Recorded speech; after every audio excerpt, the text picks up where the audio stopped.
Mas el Dios de toda gracia que nos llamó.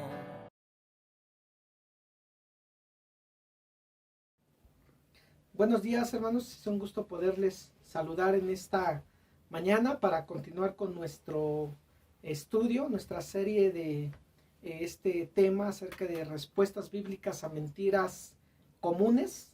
Y bueno, la semana pasada vimos la clase acerca de la mentira número 1 en nuestro estudio, que es estoy solo. Y vimos que quizá esta mentira sea una de las más letales de Satanás, porque al hacer creer a las personas que están solas, que a nadie le interesan, que nadie se preocupa por ellos, que nadie les ama, que no son importantes para nadie. Esto provoca miedo, provoca desilusión en la vida de las personas, ansiedad y angustia, llevándoles a la depresión. Entonces, hace 8 días vimos este tema, pero vamos a hacer una oración para poder iniciar con nuestro tema del día de hoy. Les invito a orar. Padre, te damos gracias en esta mañana, gracias por la vida, por la salud. Gracias, Señor, porque tú nos amas, y prueba de ello, Señor, es que hoy podemos, Padre, pues disfrutar y tener el privilegio de poder despertar un nuevo día y tener este tiempo en el cual podemos meditar en tu palabra. Señor, bendice esta clase, bendice, Señor, a cada uno de las familias que integramos tu iglesia, y Padre, te pedimos que tú nos des luz, nos des entendimiento en este estudio, Señor, para que podamos comprender tu palabra, la enseñanza que tienes preparada para nuestras vidas el día de hoy, Señor. Te lo rogamos, Padre, y te lo pedimos en el nombre de Cristo Jesús. Amén. Bien, hermanos, entonces veíamos que en esta clase incluso también vimos que esta mentira lleva a las personas a vivir vidas vacías, vidas infelices, y a perder ese gusto por vivir, ese gusto por la vida, incluso llevándoles a pensar que lo mejor para ellos es terminar con su vida, al fin que no a nadie le importan, al fin que ya que están solos o solas, y les llevan a pensar esto. Pero vimos también en nuestra clase que realmente no están solos. Incluso veíamos una pregunta: ¿es cierto que estás solo? Bueno, la respuesta es no. No, la Biblia incluso está llena de promesas para los que nos acercamos a Dios en fe y en arrepentimiento. Y esas promesas que Él nos da es de que Él va a estar con nosotros todos los días, que Él va a estar ahí para nosotros en todo momento, cuando lo necesitemos. No solamente en momentos buenos, sino aún en los difíciles.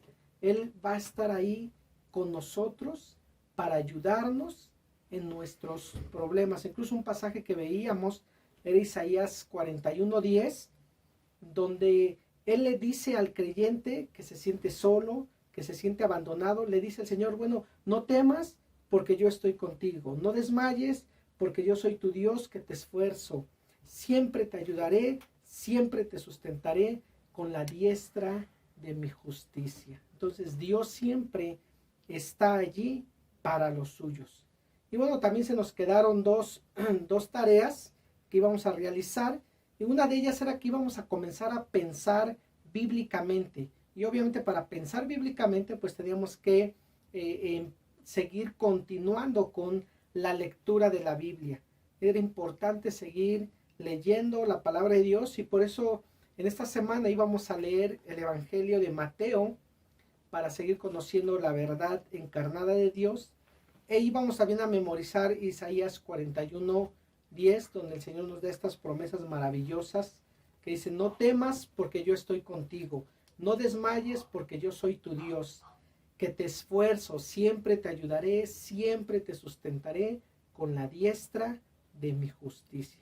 Espero hayan hecho la tarea, hermanos, y de veras va a ser un gusto, un placer poder ver sus mensajes que me envíen a mi WhatsApp personal para poder compartirme el resultado de sus tareas. Y bueno, el día de hoy veremos la segunda mentira de nuestro estudio, que se llama es imposible. Es imposible. ¿Cuántos de nosotros no hemos pronunciado esta palabra y a veces hasta no la hemos creído. Es imposible. Vamos a ver nuestro texto, Isaías 41:13. Les invito a abrir su Biblia, hermanos. Isaías 41:13, que dice la palabra de Dios en nuestro texto base. Porque yo, Jehová, soy tu Dios, quien te sostiene de tu mano derecha y te dice, no temas, yo te ayudo. No temas, yo te ayudo. Y bueno, no sé si alguna vez tú te has sentido,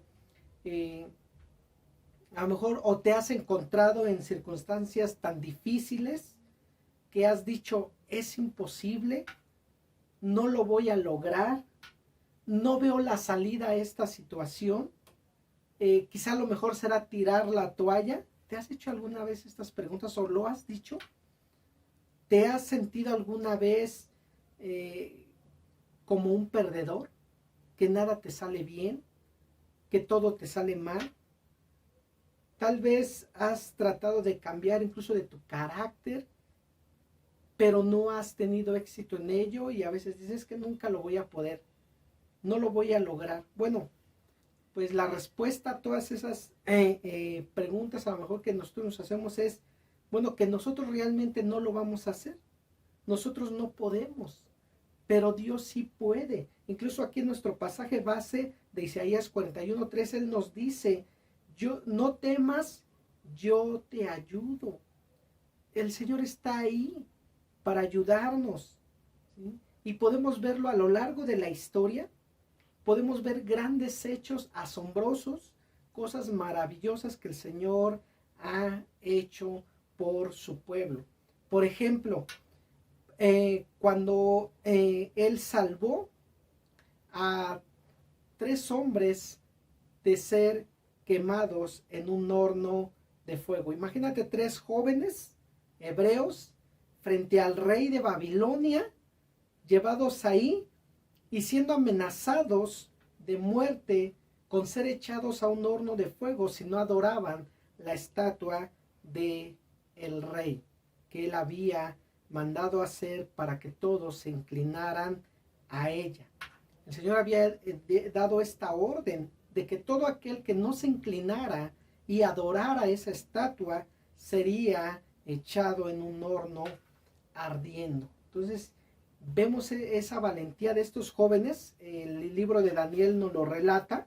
Daniel capítulo 3, vamos a buscar en nuestras Biblias, hermanos. Daniel 3, y les voy a leer, ustedes sigan en su Biblia con la vista, el pasaje de Daniel 3, 10 al 28.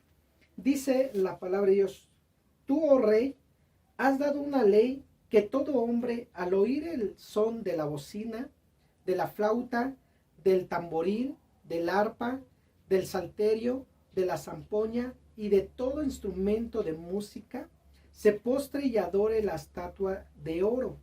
Y el que no se postrare y adore, sea echado dentro de un horno de fuego ardiendo. Hay unos varones judíos los cuales pusiste sobre los negocios de la provincia de Babilonia, Sadrach, Mesach y Abed-nego. Estos varones, oh rey, no te han respetado, no adoran tus dioses ni adoran la estatua de oro que has levantado.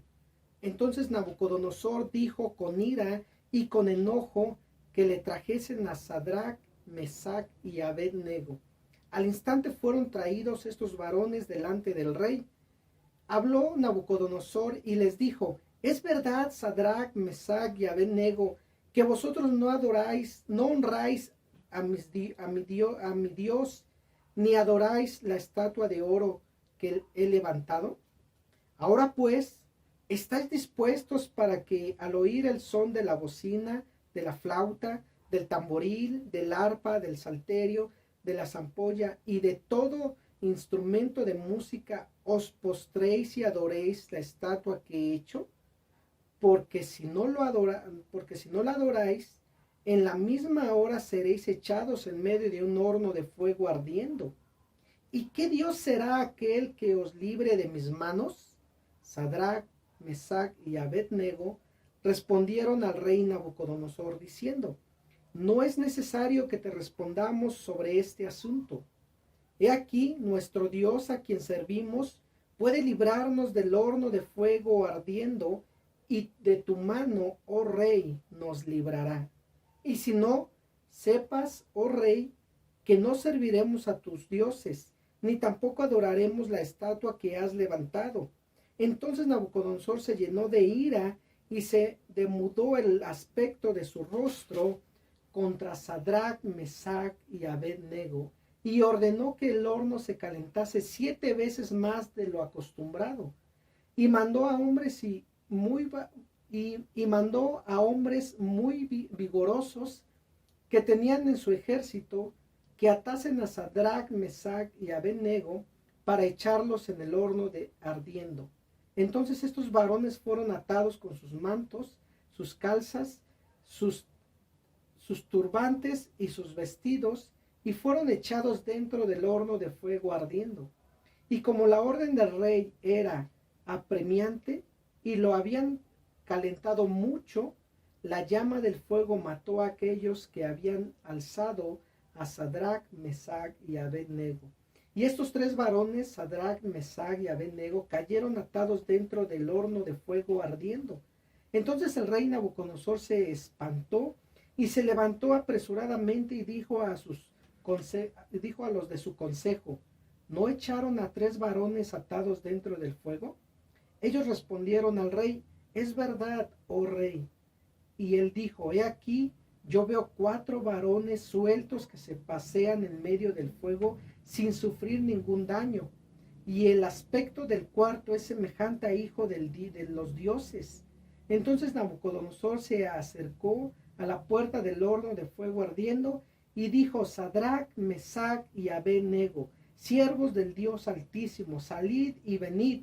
Entonces Sadrach, Mesach y Abed-nego salieron de en medio del fuego, y se juntaron los sátrapas, los gobernadores, los capitanes y los consejeros del rey, para mirar a estos varones, cómo el fuego no había tenido poder alguno sobre sus cuerpos, ni aun el cabello de sus cabezas se había quemado. Sus ropas estaban intactas y ni siquiera olor de fuego tenían. Entonces Nabucodonosor dijo: bendito sea el Dios de ellos, de Sadrach, de Mesach y de Abed-nego, que envió su ángel y libró a sus siervos que confiaron en él y que no cumplieron el edicto del rey y entregaron sus cuerpos antes que servir y adorar a otro Dios que a su Dios.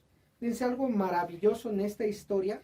3 jóvenes hebreos, fieles en sus convicciones, fieles a Dios, ese Dios vivo, ese Dios verdadero que Nabucodonosor reconoció cuando les libró del horno de fuego ardiendo, y dice 7 veces más calor le metieron al fuego que de lo acostumbrado. Tanto así que a los soldados que los iban a arrojar o que los arrojaron al horno, dice, terminaron quemados, murieron ahí calcinados. Pero, ¿por qué rehusaron doblar sus rodillas estos jóvenes ante un Dios falso, ante una estatua de oro que había levantado el rey Nabucodonosor?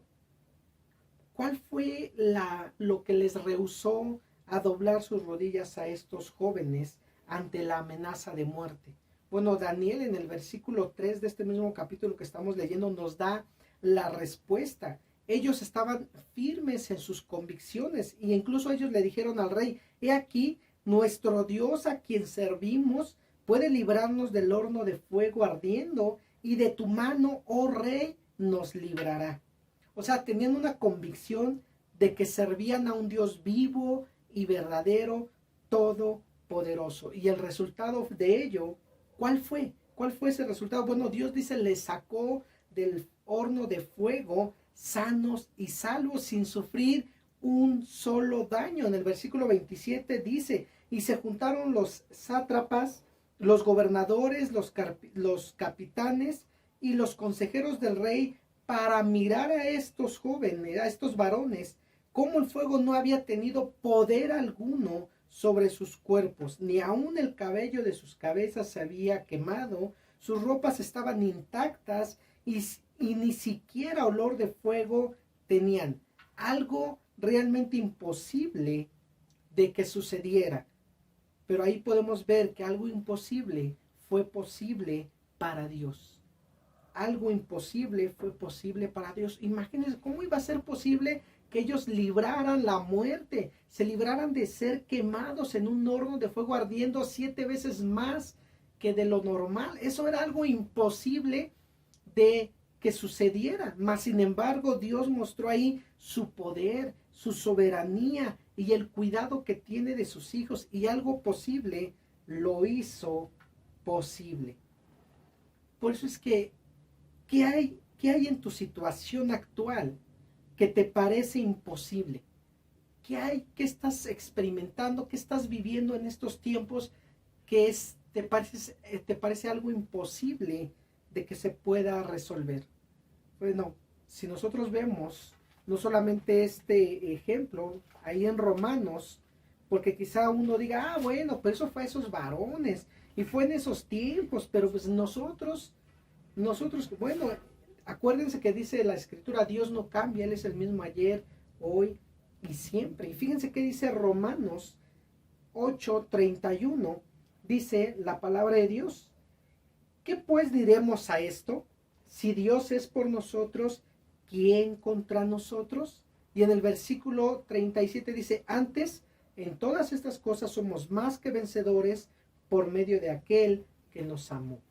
¿De qué cosas somos vencedores? Bueno, si nosotros leemos este capítulo 8 de Romanos, desde el versículo 28 al versículo 37 o 39, vamos a ver de qué cosas nos puede librar Dios. Vamos a ver de qué cosas el Señor nos puede sacar victoriosos de ellas. Para Dios no hay imposibles.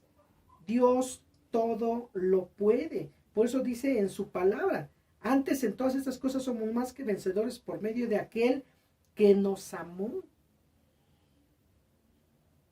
Y no sé a ti cómo te hagan sentir estas palabras. ¿Realmente te inspiran confianza en estos momentos difíciles que estás pasando, en estos tiempos a lo mejor de incertidumbre? ¿Te inspiran confianza estas palabras? O sea, nosotros podemos decir lo mismo cuando enfrentamos estas situaciones que nos parecen imposibles. Dios es un Dios de imposible, ¿sí? Estas son palabras muy alentadoras para nosotros. Tenemos un Dios de lo imposible, y si no creemos, veámoslo en su palabra. Ahí en Lucas capítulo 1 versículo 37 dice la palabra de Dios: porque nada hay imposible para Dios. Porque nada hay imposible para Dios. Ahora, yo tengo una pregunta para nosotros. ¿Vamos a creer que no hay nada imposible para Dios y confiar en Él? ¿O vamos a preferir concentrarnos en nuestro problema, en nuestra situación, desanimarnos y tirar la toalla? Porque el concentrarnos en nuestros problemas o en nuestra situación que nos parece imposible, lo único que va a provocar en nosotros es perder toda esperanza. Es que caigamos en la frustración, en la incertidumbre, y eso nos va a llevar ¿a qué? A una depresión, incluso a la ira, a la derrota. ¿Queremos eso o vamos a decidir confiar en ese Dios que nada hay imposible para Él? ¿Qué harás? ¿Qué harás tú? ¿Qué situaciones imposibles estás enfrentando actualmente? Bueno, vamos a hacer un ejercicio. Yo te animo que apuntes en una hoja cada una de esas situaciones que tú crees que son imposibles. Que cuando termine esta clase, tú las anotes y ores por cada una de esas situaciones que tú crees que son imposibles de solucionarse o de que sucedan. Y le vas a pedir a Dios, que es un Dios de lo imposible, que te ayude a vencer esas situaciones. Dile, abre tu corazón, dile: Dios, esto es imposible para mí, pero creo que es posible para ti. Tú eres el Dios todopoderoso, soberano, confío en ti, Señor. Confío en que tú me vas a librar de todo ello. Confío en que tú me vas a ayudar a solucionar este problema. Confío en que tú me vas a ayudar a solucionar esta situación. Y el Señor lo hará. Fíjense, vamos a ver en 1 de Pedro, capítulo 5, versículos 6 y 7, dos mandatos que el Señor nos da para aquellos que se sienten ansiosos. Fíjense, 1 Pedro 5, 6 al 7, nuestro Señor dice: humillaos pues bajo la poderosa mano de Dios, para que los exalte cuando fuere tiempo, echando toda vuestra ansiedad sobre Él. Algo maravilloso, fíjense, humillaos, el primer mandato, humillaos pues bajo la poderosa mano de Dios. Y el segundo, echando toda vuestra ansiedad sobre Él. ¿Por qué? Dice, porque Él tiene cuidado de vosotros. O sea, Él tiene cuidado de ustedes. O sea, tenemos un Dios que cuida de sus hijos y les ayuda, como lo vimos ahí en Isaías. No temas, yo te ayudo, dice el Señor. Él nos ayuda. Quizá has dicho alguna vez: no tengo dinero, ¿cómo voy a pagar la renta de este mes? Pero ¿qué dijo Jesús en Mateo 6, 25 al 32? Vamos a ver un pasaje, Mateo 6, 25 al 32. Porque a veces decimos: híjole, es que ahora sí no tengo dinero para la renta, ¿cómo lo voy a hacer? No tengo dinero para la colegiatura, ¿cómo voy a pagar esto? No, creo que ahora sí es imposible, ahora sí me van a correr. ¿Qué dice el Señor? En Mateo 6, 25 al 32 dice: por tanto os digo, no os afanéis por vuestra vida, qué habéis de comer o qué habéis de beber, ni por vuestro cuerpo, qué habéis de vestir. ¿No es la vida más que el alimento y el cuerpo más que el vestido? Mirad las aves del cielo, que no siembran ni ciegan, ni recogen en graneros, y vuestro Padre Celestial las alimenta. ¿No valéis vosotros mucho más que ellas? ¿Y quién de vosotros podrá, por mucho que se afane, añadir a su estatura un codo? Y por el vestido, ¿por qué os afanáis? Considerad los lirios del campo, cómo crecen, no trabajan ni hilan. Pero os digo que ni aun Salomón, con toda su gloria, se vistió así como uno de ellos. Y si la hierba del campo, que hoy es y mañana se echa en el horno, Dios la viste así, ¿no hará con mucho más a vosotros, hombres de poca fe? No os afanéis pues diciendo: ¿qué comeremos, o qué beberemos, o qué vestiremos? Porque los gentiles buscan todas estas cosas, pero vuestro Padre Celestial sabe que tenéis necesidad de todas estas cosas. Algo maravilloso. Dios provee. Aquí Jesús asegura que Dios proveerá para tus necesidades diarias, cada día. Dice, si Dios alimenta a las aves y provee un vestido espectacular, espléndido para los lirios, dice, ¿no proveerá para ustedes? ¿No hará mucho más con ustedes, hombres de poca fe? Claro que sí. Si el Señor tiene cuidado de las aves, tiene cuidado de las flores, cuanto más de nosotros, que fuimos hechos a imagen y semejanza de Él. Afanarse no nos ayuda en nada, al contrario. Cuando nos afanamos perdemos la paz, nos da insomnio, perdemos el sueño y se nos va el hambre. Incluso trae problemas de salud, el afán, la ansiedad, el preocuparse. Y algo que debemos de saber es que Dios no ignora nuestras necesidades. Él las conoce a la perfección. Antes de que nosotros hablemos, antes de que le digamos de qué tenemos necesidad, Él ya sabe de qué cosas tenemos necesidades. Él nos los dice, ¿no? Porque dice, los gentiles buscan todas estas cosas, pero vuestro Padre Celestial sabe que tenéis necesidad de todas estas cosas. ¿Sí? Él lo sabe. Él ya sabe qué necesitamos cada día. Pero dice, debemos de orar a Él. Porque la oración expresa nuestra confianza y nuestra dependencia en nuestro Dios. Dios espera que nosotros, ¿sí?, como sus hijos, nos acerquemos a Él para pedir su ayuda. Eso es lo que Él espera de nosotros, ¿sí? que como sus hijos le busquemos y confiemos en su poder, en su cuidado, en su provisión. Por eso yo luego digo a los hermanos, creámosle a Dios, no solo creamos en Dios, porque hay muchos que dicen creer en Dios, pero no le creen a Dios. Entonces aquí Él nos está diciendo, Él nos va a proveer. Entonces, ¿qué debemos de buscar nosotros? ¿Qué debemos de hacer en vez de preocuparnos? ¿Qué dice el versículo 33? Mas buscad primeramente el reino de Dios y su justicia. Y buscar el reino de Dios significa someterme a la voluntad de Dios. En el momento que yo decido confiar en Él, someto mi voluntad a la voluntad de Cristo. ¿Y qué promete Dios a los que nos sometemos a Él? Dice que todas estas cosas os serán añadidas. ¿Cuáles cosas? El sustento de cada día. El sustento de cada día. Fíjense, una afirmación maravillosa, poderosa que nos hace Pablo en Filipenses capítulo 4, versículo 13. Él dice, Filipenses 4:13. Ya lo tenemos, Filipenses.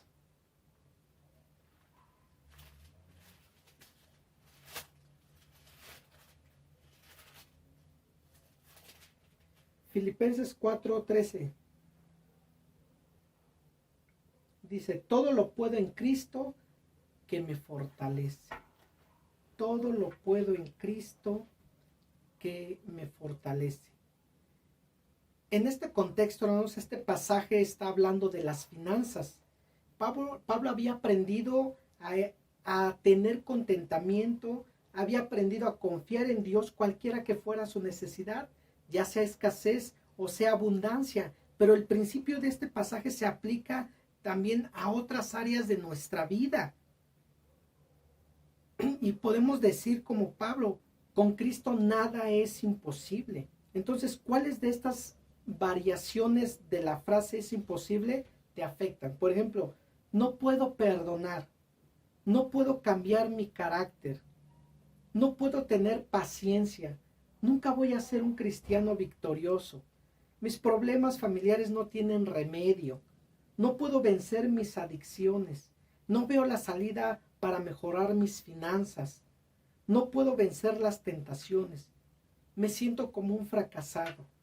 ¿Se te hacen familiares algunas de estas declaraciones? Yo creo que sí, algunos quizá a lo mejor más de una la hemos dicho y creído.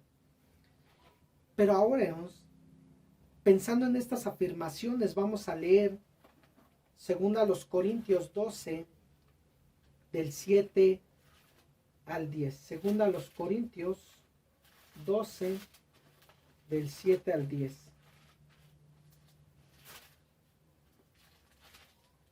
Dice la palabra de Dios, y para que la grandeza de las revelaciones no me exaltase demasiadamente, me fue dado un aguijón en mi carne, un mensajero de Satanás que me abofetee para que no me enaltezca sobremanera. Respecto a lo cual 3 veces he rogado al Señor que lo quite de mí, y me ha dicho, bástate mi gracia, porque mi poder se perfecciona en la debilidad.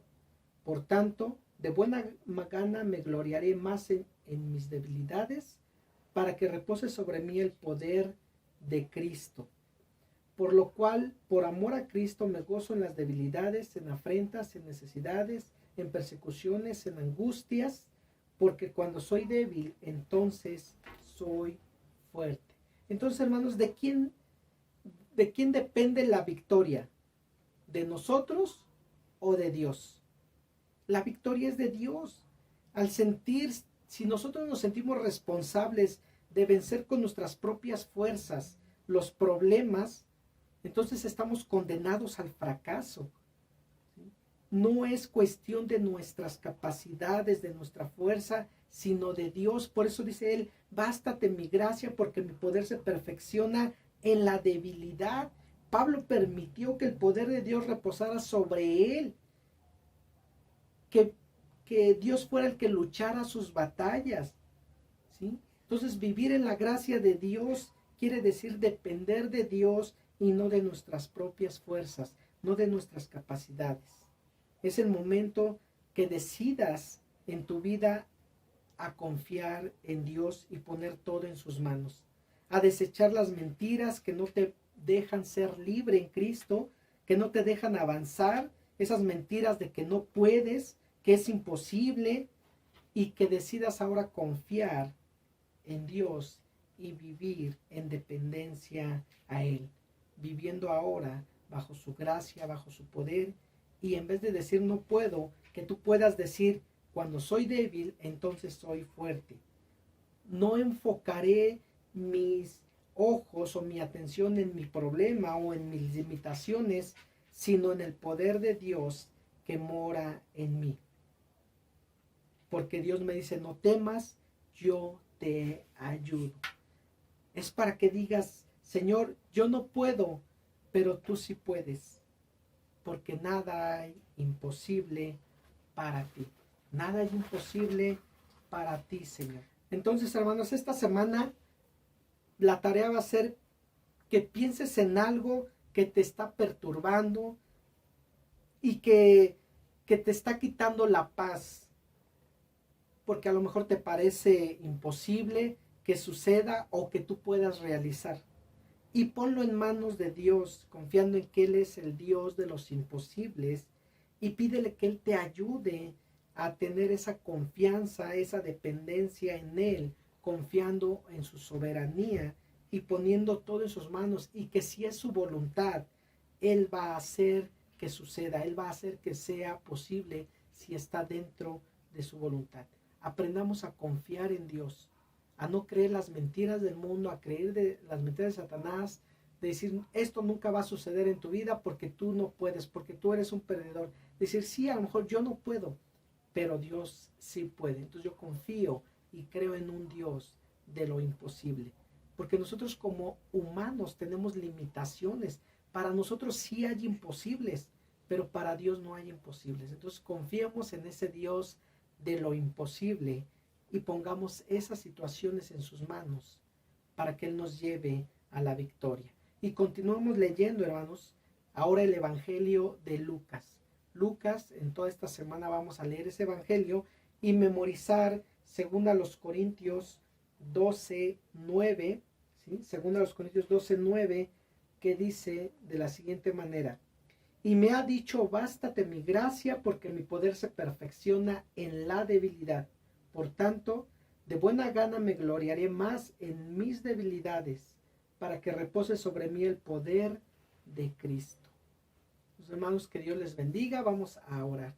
Padre, te damos gracias en este tiempo por la clase, por tu palabra, que nos permites meditar en ella. Y Señor, te pedimos que tú nos ayudes a retenerla en nuestra mente y en nuestro corazón, Señor, en nuestra mente, para que no se nos olvide, para que meditemos en ella, y en nuestro corazón, Señor, para que la pongamos por obra, Padre. Te rogamos, Señor, que tú sigas haciendo la obra en cada uno de nosotros, que sigas haciendo la obra en tu iglesia. Padre, te pedimos que, Señor, en esta semana seas tú, Señor, quien nos ayude, que vaya por delante y que, Señor, nos dé esa confianza y esa convicción de que, Padre, nada es imposible para ti, y aún lo que es imposible para nosotros, para ti no lo es, Señor. Y que aprendamos a confiar más en ti, porque tu palabra dice que tú nos vas a llevar de triunfo en Cristo Jesús, Señor. Gracias por todo esto, y te pedimos todo esto, Señor, en el nombre de Cristo Jesús. Amén. Hermanos, que Dios les bendiga. Nos vemos la próxima. Mas el Dios de toda gracia, que nos llamó